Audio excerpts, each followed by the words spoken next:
I'm going to give an overview of modern history from 1945 to 1960, starting with the three major wartime conferences between the United States, United Kingdom, and Soviet Union, the big three of the Allied powers during World War II, and see what comes to the surface that gives us more insight into the patterns that have led to the world we live in today. My name is Michelle Gibson.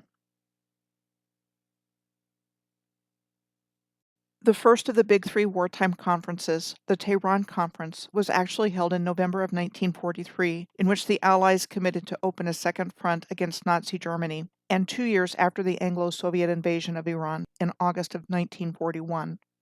Reza Shah Pahlavi was deposed in September of 1941 as a result of the British and Soviet invasion of Iran during World War II because he was seen as a German ally, even though Iran had maintained neutrality in the conflict, and the invasion took place purportedly to secure Iran's oil fields and ensure Allied supply lines along the Persian corridor.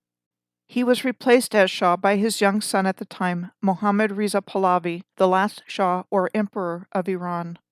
The next of the big three wartime conferences was the Yalta Conference, which was held between February 4th and 11th of 1945 near Yalta in the Crimea, a peninsula on the northern coast of the Black Sea in what was the Soviet Union at the time. Roosevelt, Churchill, and Stalin met to discuss the post-war reorganization of Germany and Europe. Much was agreed to by the big three at the Yalta Conference, but what I want to highlight is the Declaration of Liberated Europe, the ratification of the agreement of the European Advisory Commission, and the groundwork for the United Nations. The Declaration of Liberated Europe was created by the leaders of the three nations as a promise to allow the people to create democratic institutions of their own choice and pledge the earliest possible establishment through elections, governments responsive to the will of the people. So this is what they all said. But what actually happened? The European Advisory Commission allowed each occupying power full control over its occupying zone, and the subsequent Cold War was reflected in the partition of Germany as each occupying force could develop its zone on its own without influence from any overseeing body.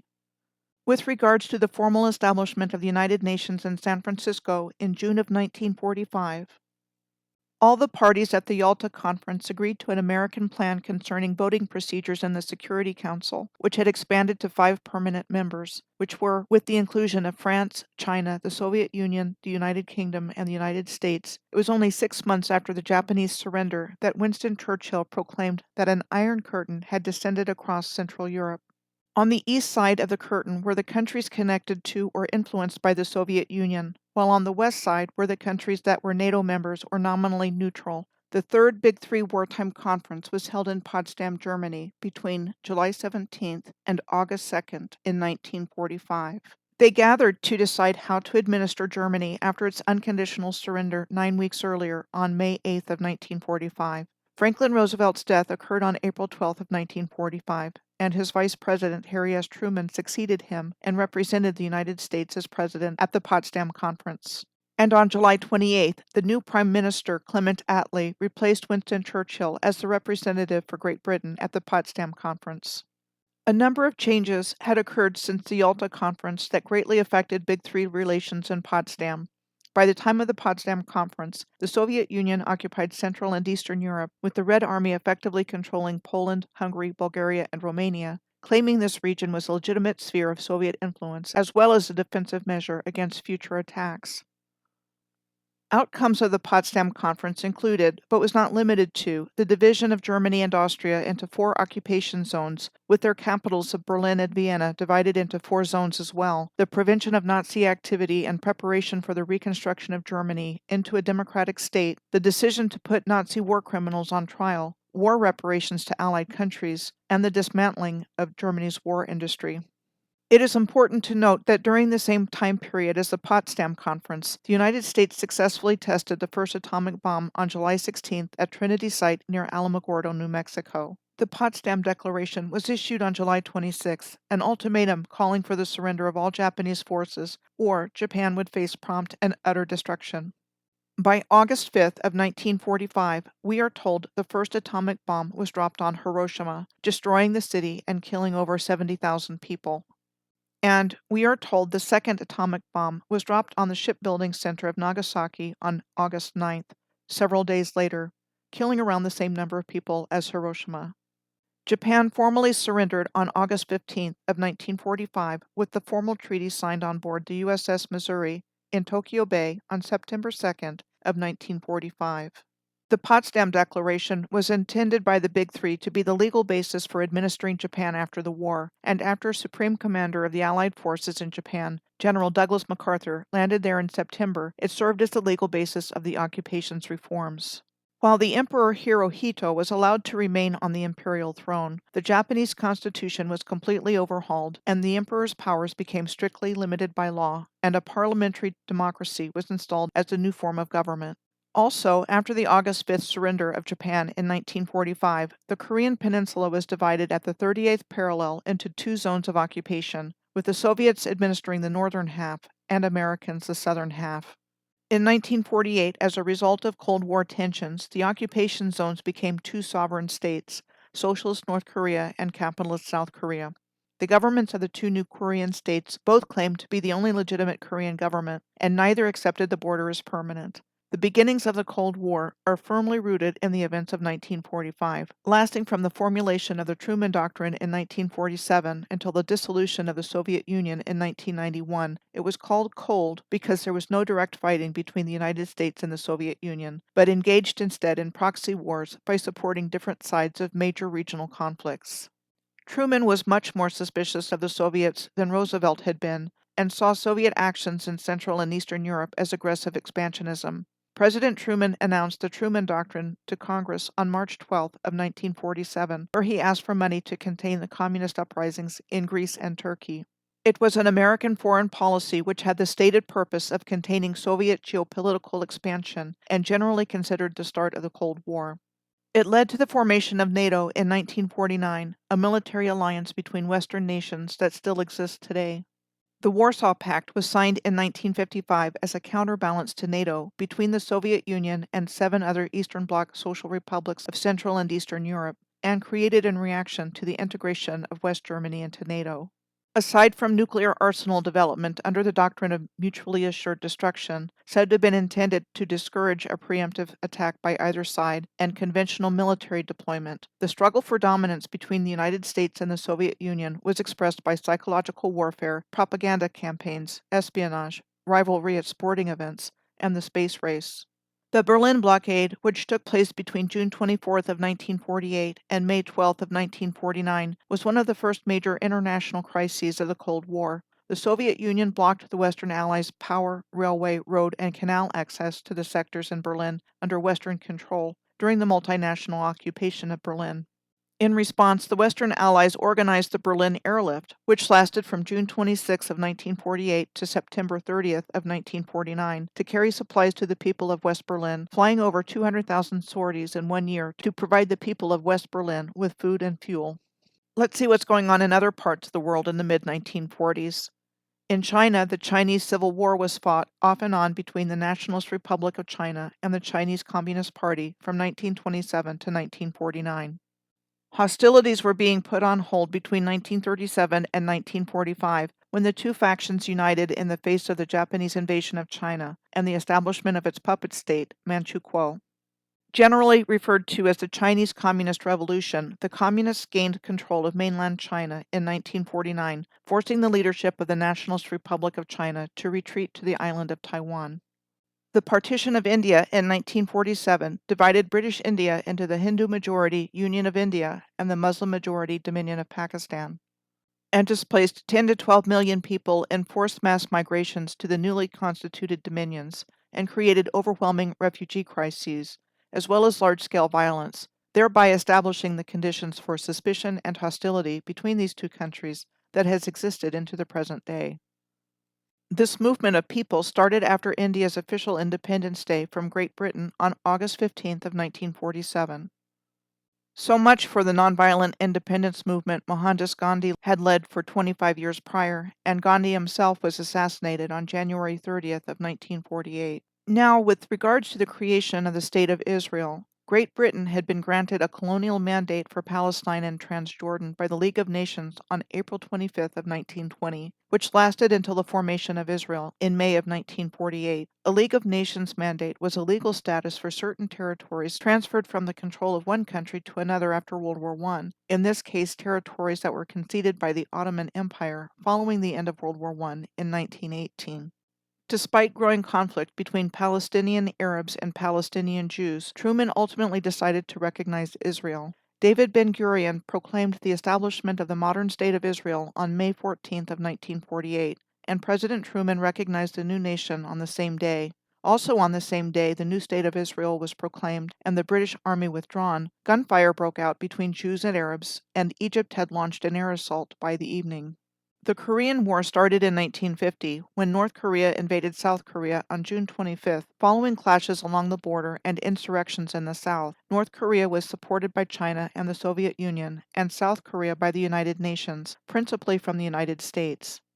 The United Nations Security Council denounced the North Korean move as an invasion, authorizing the formation of the United Nations Command and forces to Korea, and the decisions to do this were made without the participation of Security Council members China and the Soviet Union. One of the first major engagements of the war was the Battle of the Pusan Perimeter between the UN Command and North Korean forces, which took place between August 4th to September 18th of 1950, in which UN forces fought off North Korean forces for 6 weeks and ultimately were able to break free from the perimeter, a 140-mile or 230-kilometer long defensive line around the southeastern tip of South Korea. Shortly after a UN counteroffensive was launched from Incheon in September of 1950, the Chinese entered the war, triggering a retreat of UN forces, and by December, China was in South Korea. The Korean War ended in 1953, during which time there was a back and forth going on. Seoul was captured numerous times, and communist forces were pushed back to the 38th parallel numerous times, creating a stalemate in the ground war. From the air, North Korea was subject to a massive U.S. bombing campaign, and the Soviets flew in covert missions in defense of their communist allies. The Korean Armistice Agreement was signed on July 27th of 1953, ending the fighting, creating the Korean Demilitarized Zone, or DMZ, to separate North and South Korea, and allowing for the return of prisoners. No peace treaty was signed, however, and the two Koreas are still technically at war in a frozen conflict. The Korean War was one of the most destructive conflicts of modern times, with around 3 million deaths due to the war, and proportionally, a larger civilian death toll than either World War II or the Vietnam War, caused the destruction of nearly all of Korea's major cities, and there were thousands of massacres on both sides. The Geneva Conference was convened in 1954 in Geneva, Switzerland, to settle unresolved issues from the Korean War and the First Indochina War in Vietnam, and attended by representatives from the United States, France, the United Kingdom, the Soviet Union, and the People's Republic of China, as well as from Korea and Vietnam. The Geneva Conference was held in the Palace of Nations, the home of the United Nations office in Geneva, said to have been built between 1929 and 1938 to serve as the headquarters of the League of Nations, the forerunner of the United Nations. While no declarations or proposals were adopted with regards to the Korean situation, the Geneva Accords that dealt with the dismantling of French Indochina would have major ramifications. The French military forces in Vietnam, formerly part of French Indochina, had been decisively defeated on May 7th of 1954 by the Communist Viet Minh forces under Ho Chi Minh at the Battle of Dien Bien Phu. The very next day, the discussions on French Indochina began at the Geneva Conference, and the Western Allies did not have a unified position on what the conference was to achieve in relation to French Indochina. The Geneva Accords established North and South Vietnam with the 17th parallel as a dividing line, and the French agreed to remove their troops from North Vietnam. The agreement also stipulates that elections are to be held within 2 years to unify Vietnam under a single democratic government. These elections never happened.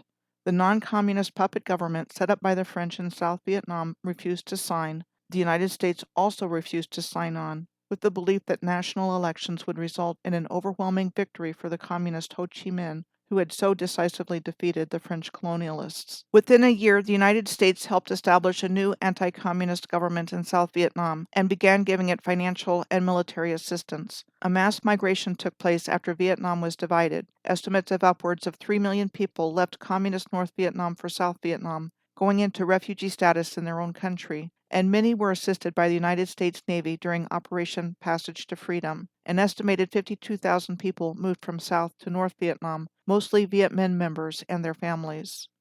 The Chinese occupation of Tibet started in 1950 when China invaded Tibet and engaged in a military campaign at the Battle of Chamdo to take the Chamdo region from an independent Tibetan state, one of three traditional provinces of Tibet, along with Amdo and Utsong.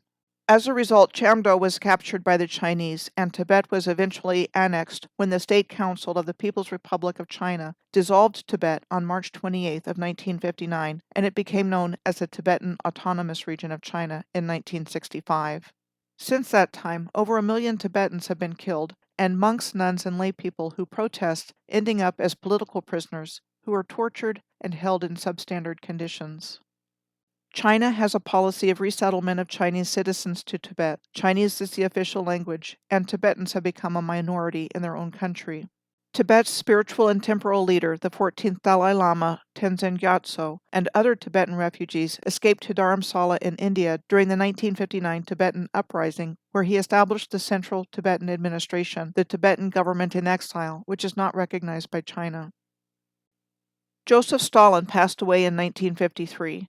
The guy who was so chummy with the other leaders at the Big Three wartime conferences was known to history as a brutal dictator. He rose to power in 1924 after Lenin's death and became a dictator, ruling by terror with a series of brutal policies which left countless millions of his own citizens dead. Between 1928 and 1940, Stalin enforced a collectivization of the agricultural sector by stripping people who owned land and livestock of their holdings, forcing people to join collective farms, and rounding up and executing higher-income farmers and confiscating their land. Instead of increasing the food supply, this policy caused food shortages, which in turn led to what was called the Great Famine between 1932 and 1933, with millions of people perishing from starvation. The height of Stalin's terror campaign was known as the Great Purge, taking place between 1936 and 1938, during which time an estimated 600,000 Soviet citizens were executed, and millions more were deported or imprisoned in forced labor camps known as gulags. Not a nice man. Neither was Chairman Mao, who was doing the same kinds of things to his people in China. For one example, Mao and the Chinese Communist Party launched the Great Leap Forward in 1958 for the citizenry to industrialize China by the mass mobilization of the country's population into agriculturally based communes to increase grain supply. It had the same effect as forced farming collectives had in the Soviet Union, resulting in the Great Chinese Famine, with an estimated number of deaths ranging between 15 and 55 million, the largest in history, not to mention that researchers give up to 3 million people being tortured to death or executed for violating the policy. The Cold War-era nuclear arms race was a competition for supremacy in nuclear warfare between the United States, Soviet Union, and their respective allies. The first Soviet atomic bomb was detonated on August 29th of 1949. A ring of spies in the Manhattan Project, led by German physicist Klaus Fuchs and American physicist Theodore Hall, had kept Stalin well informed on the American progress, including detailed designs. Fuchs' arrest in 1950 led to the arrest of other suspected Russian spies, including Ethel and Julius Rosenberg, who were convicted of espionage in 1951 and executed in 1953, the first American civilians to be executed for such charges and the first to suffer that penalty during peacetime. Between 1946 and 1958, the United States conducted 67 nuclear tests in the Marshall Islands, vaporizing whole islands, carving craters into its shallow lagoons, and exiling hundreds of people from their homes. Novaya Zemlya is a boomerang-shaped island off the northern coast of Russia, where there is a history of nuclear testing by the Russians, including over 224 nuclear detonations at Novaya Zemlya between 1955 and 1990. The most powerful nuclear weapon ever, the hydrogen bomb Tsar Bomba, was detonated at Novaya Zemlya in 1961. The Chinese nuclear weapons test base had 4 nuclear testing zones at Lop Nur, a former salt lake in China's Uyghur Autonomous Region, starting in 1959, with H-bomb detonation in 1967, until 1996, with 45 nuclear tests conducted. France had its nuclear testing program in Ragani in Algeria between 1960 and 1961. Before Algeria's independence, they conducted 4 atmospheric nuclear tests, which contaminated the Sahara Desert with plutonium, negatively impacting those who live there to this day. Not only Ragani, but far beyond. Between 1960 and 1966, a total of 17 nuclear tests were conducted in the Regani district of Algeria. It was called Africa's Hiroshima. The space race was a competition to achieve superflight first, with origins in the ballistic missile-based nuclear arms race between the United States and the Soviet Union following World War II. Quickly achieving spaceflight capabilities such as satellites, uncrewed space probes, and human spaceflight in low Earth orbit and to the moon was seen as necessary for national security. The beginning of the space race was seen as the date of August 2nd of 1955, when the United States announced it was going to launch artificial satellites for the International Geophysical Year, and the Soviets responded by saying they were going to launch one in the near future, and they ended up having the first successful launch with Sputnik I on October 4th of 1947. The peak of the space race was considered to be what we are told was the United States landing the first humans on the moon on July 20th of 1969 with the Apollo 11 mission. Senator Joseph McCarthy became the public face of a period of time in which Cold War tensions propelled fears of widespread communist subversion in the United States. In 1950, one of the U.S. senators from Wisconsin, McCarthy, said he had the names of 205 communists working at the State Department, which prompted the Senate to form a special committee to look into the allegations, the outcome of which was said to not find much supporting evidence. When he became chair of the Senate Permanent Investigations Subcommittee in 1952, McCarthy called more than 500 people before the committee for questioning, people in the federal government, universities, the film industry, and elsewhere. He was ultimately censured by the Senate in 1945 for conduct unbecoming a senator. The definition of McCarthyism is making baseless accusations of subversion or treason without any proper regard for evidence, especially when referring to communism. The short-lived Hungarian uprising took place from October 23rd of 1956 to November 10th of 1956 against Soviet control and policies, and was the first major threat to Soviet control since the Red Army drove Nazi Germany from its territory at the end of World War II. The symbol of it was the Hungarian flag with the communist emblem cut out. Starting out as a student protest, the movement turned into a much larger revolt, and the government collapsed, and thousands organized themselves in militias, battling the Hungarian army and Soviet troops. The revolution was ultimately crushed when a large Soviet force invaded Hungary, and by the end of January of 1957, a new Soviet-installed government had suppressed all opposition. The Suez Crisis of 1956 was an invasion of Egypt by Israel, followed by the British and French to regain Western control of the Suez Canal and remove Egyptian President Gamal Abdel Nasser, who had just nationalized the canal, which prior to that was owned primarily by Britain and France. The invasion was quickly stopped upon political pressure from the United States, the Soviet Union, and the United Nations. Britain and France were humiliated, and Nasser was strengthened. Fidel Castro came to power in 1959 after overthrowing President Fulgencio Batista via guerrilla warfare and subsequently assuming military and political power as Cuba's prime minister. He was ideologically a Marxist-Leninist and Cuban nationalist, and under his administration, Cuba became the first one-party communist state in the Western Hemisphere. The United States opposed Castro's government, and Castro aligned himself with the Soviet Union. The first CERN particle accelerator became operational in Geneva, Switzerland on February 5th of 1960, described as a unique tool for penetrating deeper into the knowledge of matter. On March 6th of 1960, it was announced that 3,500 American soldiers were going to be sent to Vietnam for the first time, after North Vietnam escalated military operations against South Vietnam. As seen in this video, there are patterns that can be detected when looking at the historical narrative. These patterns, seen in the period of time from 1945 to 1960, show how events and people were manipulated for particular outcomes, benefiting the world powers at the expense of other countries and their people. At the same time, they were deceiving us about what was really going on in order to gain our consent, like with the examples of partitioning one country into two, setting up two different political systems, and then instigating them to fight each other, and the inherent brutality against humanity of communism, to name a few. We are conditioned to see all of this as normal, but it's not. Someone or something is benefiting from it all, but not humanity.